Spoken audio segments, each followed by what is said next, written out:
Hello dear student. Previous class में electric dipole की वजह से electric field intensity axial bisector and at any arbitrary position पे calculate की थी। इसके बाद इलेक्ट्रिक पोटेंशियल कैलकुलेट किया था due to electric dipole axial bisector at any arbitrary position. आज हम ये देखेंगे कि डाइपोल को अगर यूनिफॉर्म इलेक्ट्रिक फील्ड या नॉन यूनिफॉर्म इलेक्ट्रिक फील्ड में रखें तो उसका क्या बिहेवियर होगा, कितना टॉर्क लगेगा, क्या वर्क डन होगा या पोटेंशियल एनर्जी होगा, इस सब पर डिस्कशन करेंगे।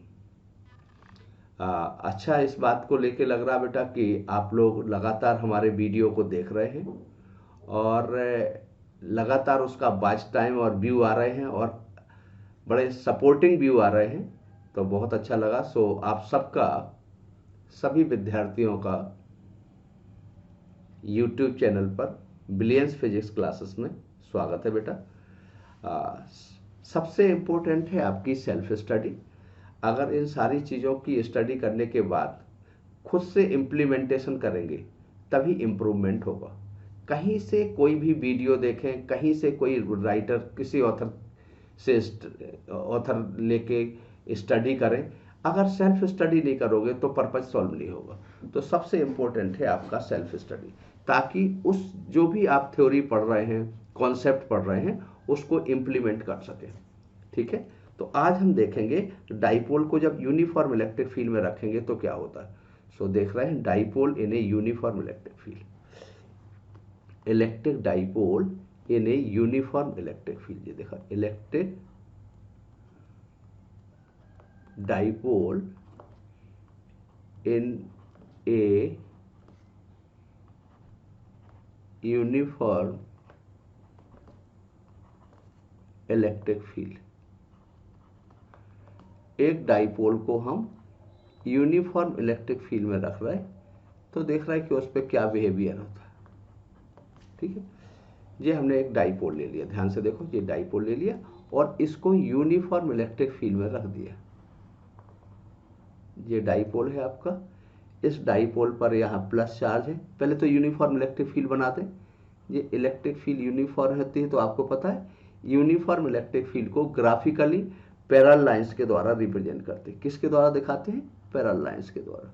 एक और बात है कि इन पैरेलल लाइंस के द्वारा दिखाएंगे, इनके बीच का सेपरेशन क्या होना चाहिए? फिक्स होना चाहिए। डायरेक्शन भी सेम होना चाहिए और इनके बीच का सेपरेशन फिक्स होना चाहिए, मतलब ना मैग्नीट्यूड बदलना चाहिए ना डायरेक्शन बदलना चाहिए, तभी तो यूनिफॉर्म कहेंगे। यूनिफॉर्म का मतलब होता है मैग्नीट्यूड और डायरेक्शन चेंज नहीं हो रहा। तो ये आपका कोई डाइपोल है और ये यूनिफॉर्म इलेक्ट्रिक फील्ड में रखा। ये डाइपोल है आपका और इसको, इस डाइपोल को यूनिफॉर्म इलेक्ट्रिक फील्ड में रख दिया। ठीक है, ये डाइपोल बना दिया हमने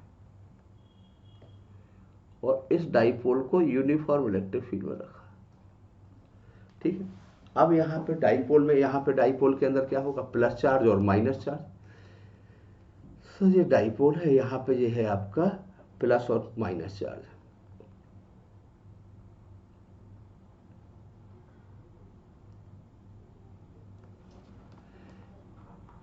यहाँ पर प्लस चार्ज है और यहाँ पे माइनस चार्ज है।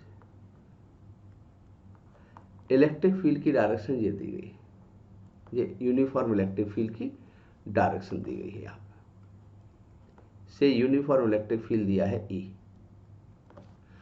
अब डाइपोल पर आपको पता है पॉजिटिव चार्ज पर फोर्स किस डायरेक्शन में लगेगा? पॉजिटिव चार्ज पर फोर्स और इलेक्ट्रिक फील्ड की डायरेक्शन सेम होगी, जैसा कि पहले बता चुके हैं थ्योरी में कि जब किसी वेक्टर को किसी स्केलर से मल्टीप्लाइड करते हैं तो अगर स्केलर पॉजिटिव है तो दोनों की डायरेक्शन सेम होगी। तो यहाँ पर QE फोर्स इधर एक्ट करेगा और इस पॉइंट पर QE फोर्स इधर एक्ट करेगा। ये डाइपोल का सेंटर है। डाइपोल का सेंटर यहाँ से सपोज करो ये थीटा एंगल बना रहा, तो अब आप निकालेंगे, ये डाइपोल की लेंथ L है, 2L है। ठीक है, डाइपोल की लेंथ क्या है? 2L। तो फोर्स इस पे कितना लग रहा? इस पे फोर्स लग रहा QE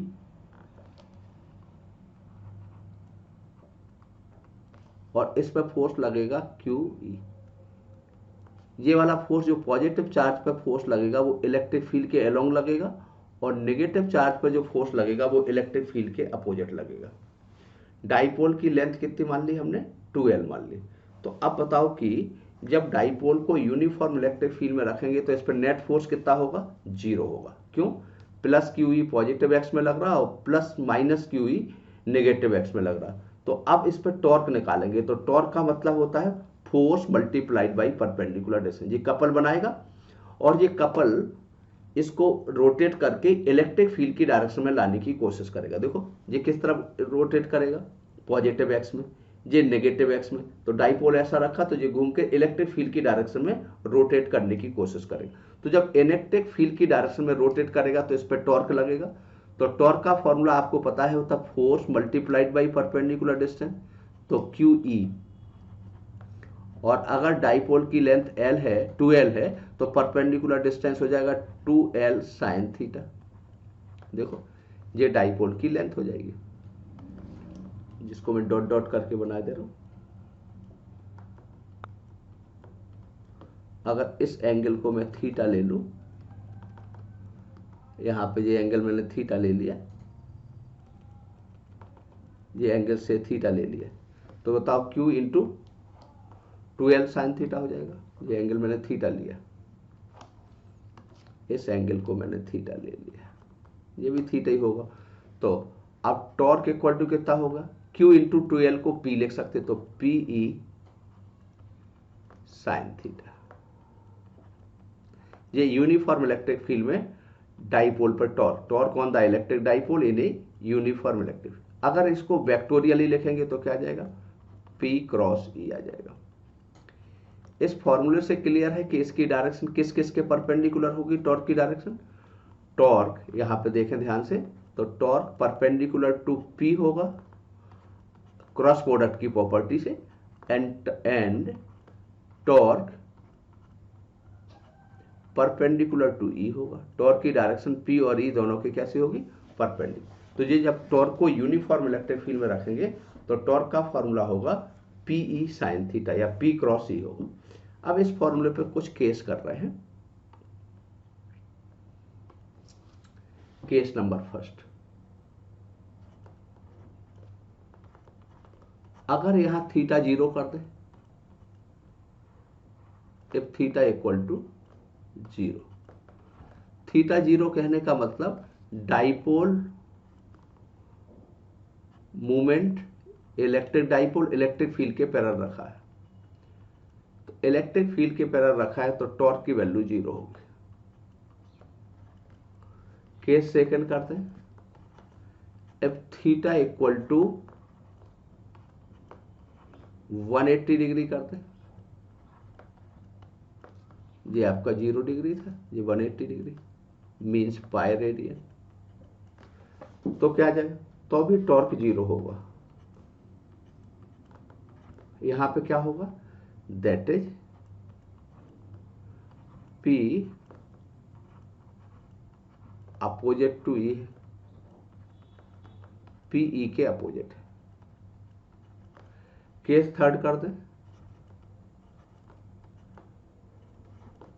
F theta equal to 90 degree कर दें, इस समय टॉर्क की वैल्यू मैक्सिमम होगी, P आ जाएगा, मैक्सिमम आएगा। ये 90 डिग्री किया, पाई बाई 2, तो अगर यहां पे वैल्यू पाई बाई 2 कर दिया, किसका कर दिया, पाई बाई 2, तो टॉर्क मैक्सिमम होगा।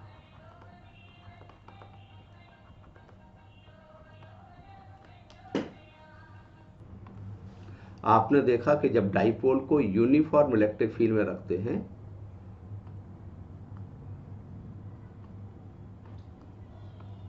डाइपोल को यूनिफॉर्म इलेक्ट्रिक फील्ड में रखेंगे तो नेट टॉर्क 0 हो भी सकता, नहीं भी हो सकता है, पर नेट फोर्स 0 होगा।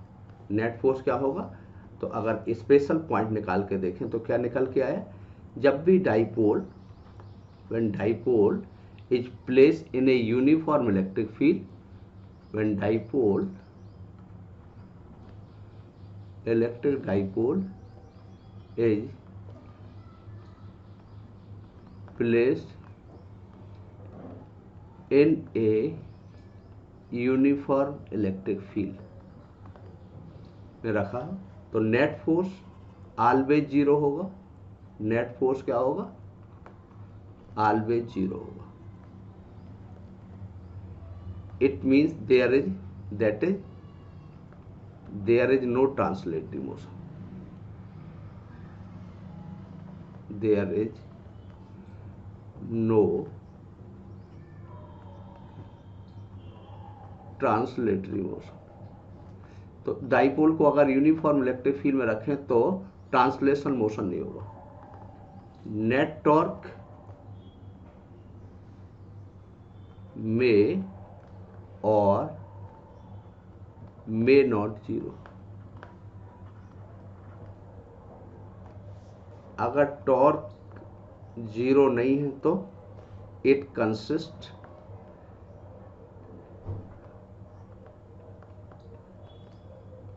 Rotational motion. टॉर्क की वजह से रोटेशनल मोशन होता है और फोर्स की वजह से ट्रांसलेशन। चूंकि फोर्स तो जीरो है तो ट्रांसलेशनल होगा नहीं और रोटेशनल मोशन होगा। ठीक है। अब दूसरा क्वेश्चन आ रहा, work done in rotating dipole in a uniform electric field. Next एक और डेरिवेशन कर दें। Work done in rotating electric dipole in a uniform electric field. ये कहीं बाद में किसी को कंफ्यूजन ना हो जाए कि क्या लिखा है, ये बहुत पास पास लिख दिया। Work done in rotating dipole in A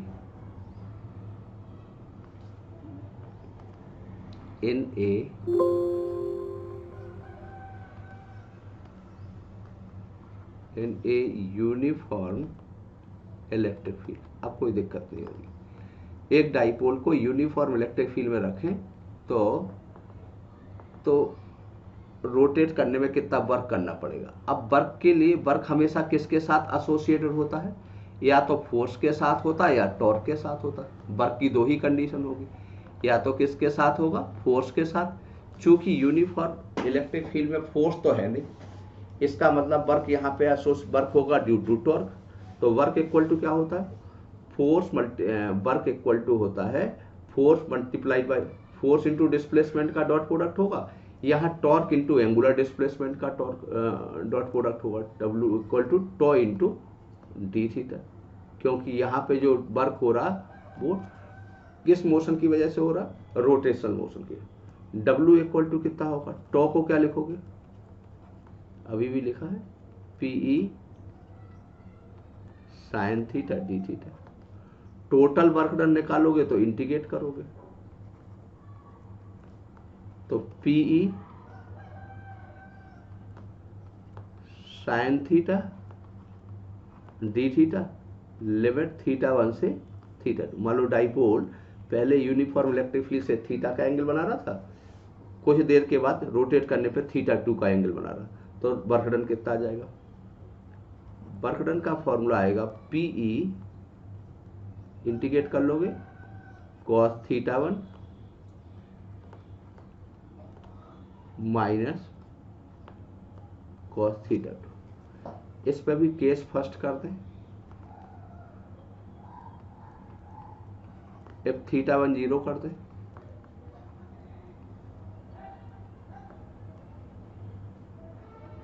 and theta 2 theta कर दें। यानी डाइपोल इलेक्ट्रिक फील्ड के पैरेलल रखा था और उसको अब थीटा एंगल तक रोटेट कराया, तो वर्क का फॉर्मूला होगा PE 1 माइनस कॉस थीटा। सबसे ज्यादा वर्क डन कब होगा? थीटा 1 इक्वल टू जीरो कर दिया एंड थीटा 2 इक्वल टू पाई कर दिया, तब वर्क डन की वैल्यू सबसे ज्यादा होगी और वो हो जाएगी 2PE। ये वर्क डन की मैक्सिमम वैल्यू होगी। तो डाइपोल को अगर रोटेट कर रहे हैं तो मैक्सिमम वर्क डन होगा जब इसको कहां से कहां तक ले जाए? 0 से 180 डिग्री तक ले जाएं। अब हम निकाल रहे हैं पोटेंशियल एनर्जी, एक डेरिवेशन और कर रहे हैं। Potential energy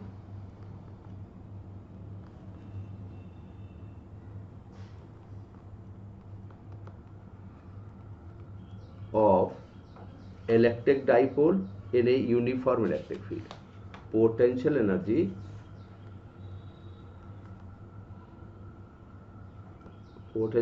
of electric dipole in a uniform electric field, in a uniform electric field। Uniform electric field में डाइपोल को रख दें तो कितना पोटेंशियल एनर्जी आएगा वो कैलकुलेट करना चाहते हैं। इंटरेक्शन एनर्जी या पोटेंशियल एनर्जी कह सकते हैं। यूनिफॉर्म इलेक्ट्रिक फील्ड में डाइपोल को रखा तो कितना पोटेंशियल। अब सपोज करो कि इलेक्ट्रिक फील्ड की डायरेक्शन हमने ये बना दी, यूनिफॉर्म इलेक्ट्रिक फील्ड बना रहा हूं तो इनके बीच का गैप फिक्स रखूंगा, डायरेक्शन सेम रखूंगा, तभी इसको यूनिफॉर्म इलेक्ट्रिक फील्ड कहेंगे। तो ये यूनिफॉर्म इलेक्ट्रिक फील्ड,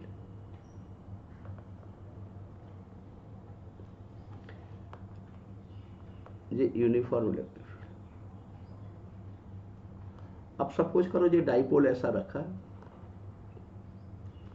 इस डाइपोल पर यहाँ नेगेटिव चार्ज और पॉजिटिव चार्ज होगा। ये क्या हो गया, पॉजिटिव चार्ज, और ये हो गया नेगेटिव चार्ज। ये इलेक्ट्रिक फील्ड की डायरेक्शन है। ये किसकी डायरेक्शन है, इलेक्ट्रिक फील्ड की डायरेक्शन है। अब बताओ कि यहां पर इलेक्ट्रिक फील्ड की डायरेक्शन अगर इस तरीके से दिखाई गई तो पोटेंशियल यहां ज्यादा होगा, और इस लाइन के परपेंडिकुलर हर पॉइंट पर पोटेंशियल सेम होगा। इक्वी पोटेंशियल सरफेस कहलाएगा। क्यों कहलाएगा इक्वी पोटेंशियल सरफेस, क्योंकि आपको पता है इलेक्ट्रिक फोर्स ऑफ लाइंस के परपेंडिकुलर हर पॉइंट पे पोटेंशियल सेम होगा। यहां भी इक्वी पोटेंशियल सरफेस कहलाएगा। यहां चार्ज है प्लस क्यू, यहां चार्ज है माइनस क्यू, से इस पॉइंट का पोटेंशियल है B1।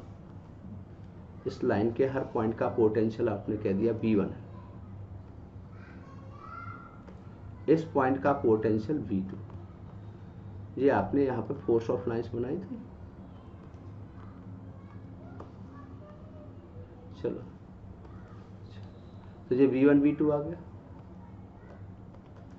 ठीक है। अब बताओ वर्क डन का फॉर्मूला क्या होगा। B1 माइनस B2 कितना हो जाएगा, B1 minus B2, potential difference equal to होता है E, इनके बीच का परपेंडिकुलर सेपरेशन 2L। अगर इस एंगल को थीटा कह दें तो ये एंगल थीटा होगा, तो Q E into 2L cos theta आ जाएगा। देखो यहाँ पे पोटेंशियल डिफरेंस का मतलब होता है इलेक्ट्रिक फील्ड, और इलेक्ट्रिक फील्ड की डायरेक्शन में चेंज देखेंगे तो ये डिस्टेंस 2L cos थीटा आएगा। अगर हम यहाँ पर U कह दें और इसको Q से मल्टीप्लाइड कर दें तो ये पोटेंशियल एनर्जी आ जाएगा। तो क्या आ जाएगा, यहाँ पे कितना हो जाएगा, माइनस के QB1, इस पे क्या आ जाएगा प्लस QB2। क्या कॉमन ले सकते हैं, यहाँ पे Q कॉमन ले लिया तो कितना आ जाएगा, माइनस Q ले लिया तो B1 माइनस B2 आ जाएगा, और B1 माइनस B2 को लिख सकते हैं माइनस के QE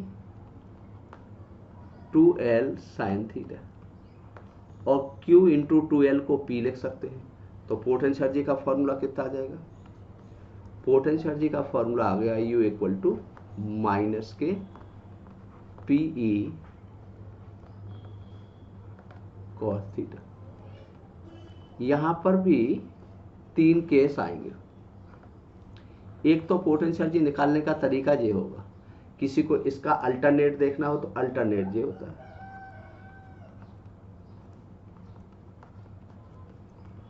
dW ही du के बराबर होगा, dW du के बराबर होगा, अगर इसको कहाँ से PE sine theta D theta था, एक स्टैंडर्ड पोजीशन से 90 से, 90 पे 0 था ना,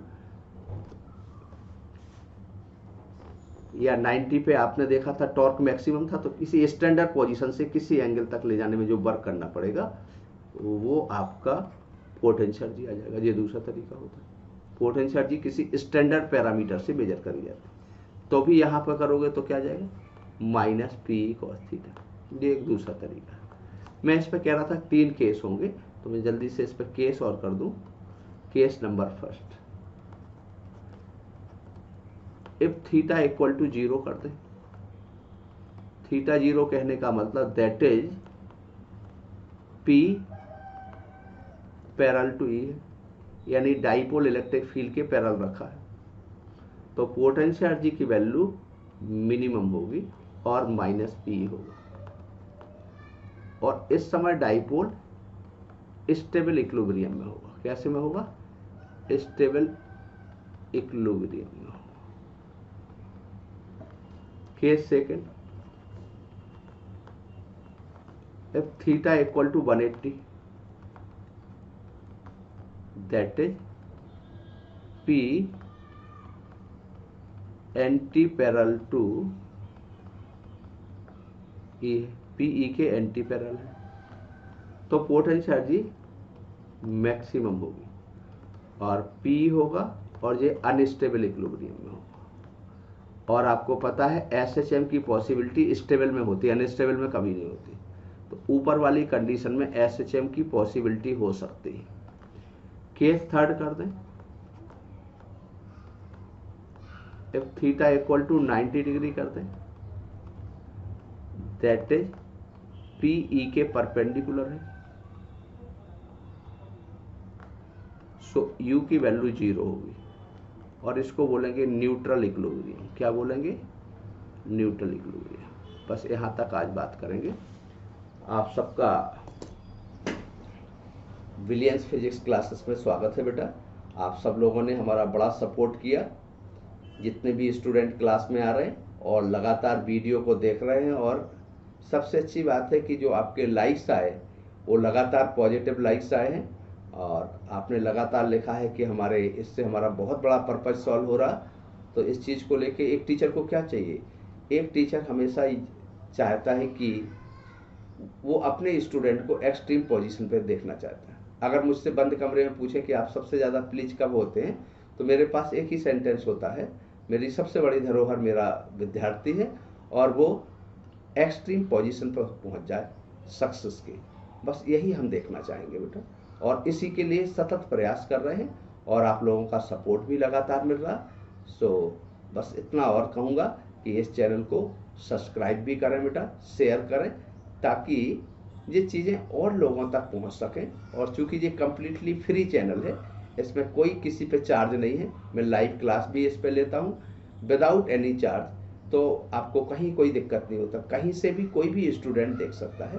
तो अपने मेजॉरिटी ऑफ फ्रेंड्स को आप ये शेयर कर दें, जो 11th class 12th class IIT medical की प्रिपरेशन कर रहे हो, उन सभी बच्चों तक शेयर करें। Thank you very much.